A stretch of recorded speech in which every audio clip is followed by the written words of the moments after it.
as his own parents. And for some context here, this area... Hello everyone, I'm Alicia Menendez. Breaking news as we come on the air tonight. A mass shooting in Jacksonville, Florida.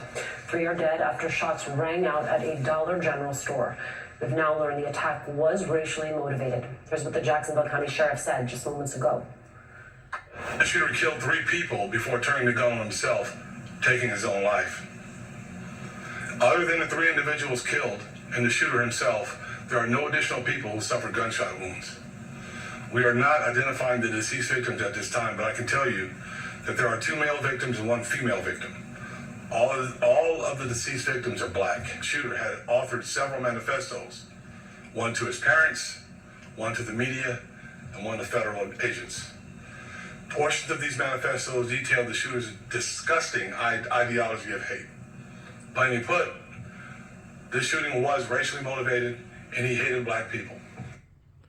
NBC News national correspondent Marissa Farah is tracking developments for us in West Palm Beach. Marissa, bring us up to speed. What do we know at this hour?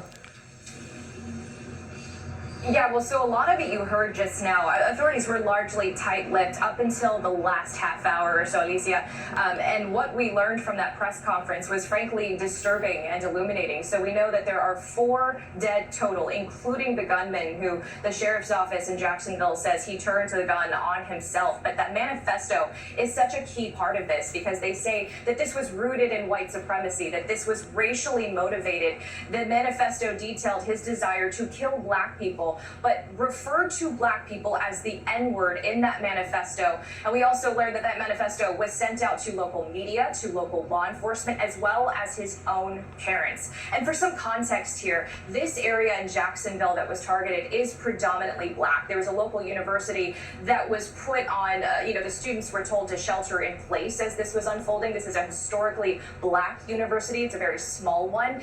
And when we talk about the fatalities here, we said that there were 4 total, but aside from the gunman, we're talking about 3 victims here. They were all black themselves. And so, we connect the dots here, Alicia.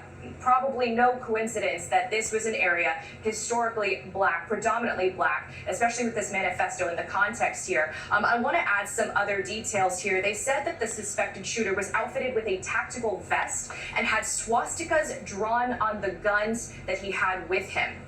Now, the shooter turned the gun on himself, as we mentioned, was believed to have resided in Clay County with his parents. He was involved in a 2016 domestic call in Clay County with no arrest in 2017. Now, these are very preliminary details. As